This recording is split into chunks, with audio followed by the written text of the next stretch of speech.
कौन आपण झील पटेइबाकू चाहुचंती विवाहिता नारी को पटेई ताठारू निजर मन मुताबक काम हासिल करने चाहुचंती तेबे आज रातिरे बिछणारे शोईकी एही गोटिए मंत्र को 3 थर पढ़ी दिंतु तापर देखिबे चमत्कार।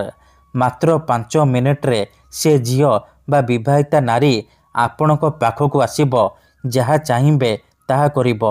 एही वशीकरण एते शक्तिशाली कि मात्र 5 मिनिट्रे प्रभाव पकई थाए।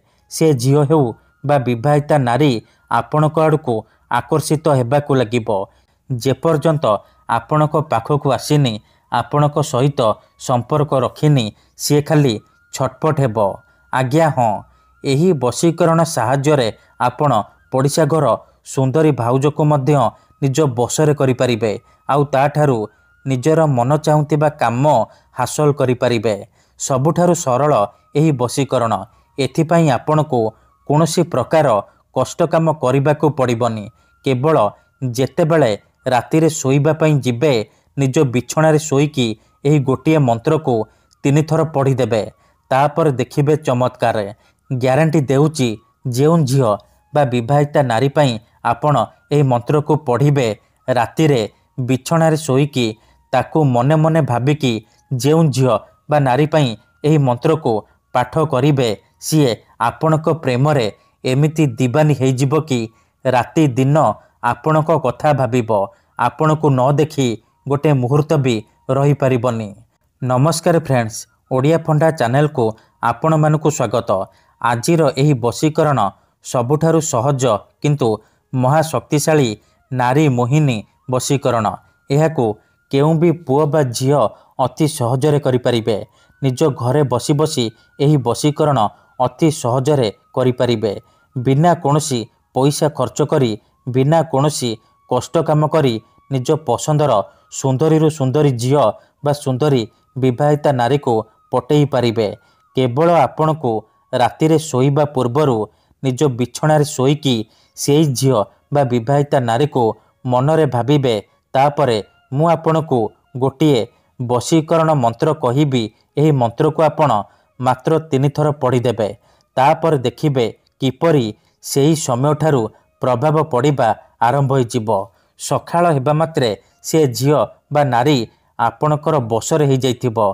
निजे आसी आपणक सहित कथा हबो नहेले आपणको फोन करिबो। तेबे एही वशीकरण आपण किपरि करिबे केमिति करिबे मु आपणको सिखेइबी। तेणु आपण भिडियोटी को मूलरू शेष पर्यंत पूरा ध्यान सहित देखंतु। अधारू छाड़िकी पळेइले किंबा काटी काटी देखिले आपण किछि भी बुझी पारिबेनी। परे कमेंट करिबे गुरुजी आपणकर वशीकरण काम करूनी।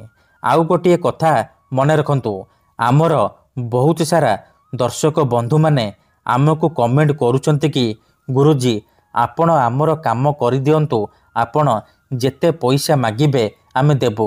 हजार हजार टंका जाचुचंती।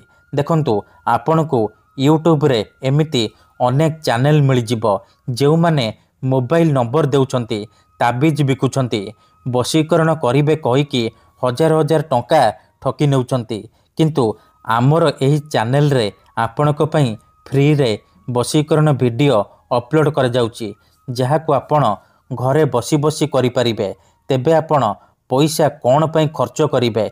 तेणु मोर आपण मानकु अनुरोध कि आपण वीडियो देखंतु, निजे चेष्टा करंतु किंतु एही सबु ठकामी रे पड़ंतु नहीं। ठीक अछि, मने रखंतु मंत्र तंत्र जंत्र वशीकरण ये एमिति सेमिति काम करेनी। मनरे संपूर्ण विश्वास निष्ठा आउ एकाग्रतार सहित आपण को एही वशीकरण करिबाकू पड़िबो। तेबे जाई आपण 100% सफल हेबे। जदि गोटिए थररे होउनी द्वितीय थर चेष्टा करंतु, ग्यारंटी देउची 100% सफल हेबे। तेणु मु आपण को ग्यारंटी देउची जदि आपण एही वशीकरण ठीक भाबरे करिदेले मु आपण को जेमिति सिखेइबी आपण ठीक सेही परि करिदेले ग्यारंटी देउची आपण जेते सुंदरी झील को चाहिए पटेई पारिबे। तेबे एही वशीकरण साहाय्य रे आपण पड़िशा घर भाउज किंबा सुंदरी विवाहिता नारी को निज बसरे करि परिबे। तेणु प्रथमे आपण विधि को ठीक भाव बुझंतु, प्रयोग विधि ठीक भाव शिखंतु, तापर आपण एही वशीकरण करिबा पई जिबे। मने रखंतु एही वशीकरण को आपण केउ भी बारे करि परिबे, किंतु जेबे भी करिबे रातिरे सोइबा पूर्वरु करिबे। आउ लगातार 3 दिन पर्यंत रातिरे सोइबा पूर्वरु करिबे। निज बिछणारे सोईकी एही मंत्र को मात्र 3 थर पढ़िबे। ठीक अछि।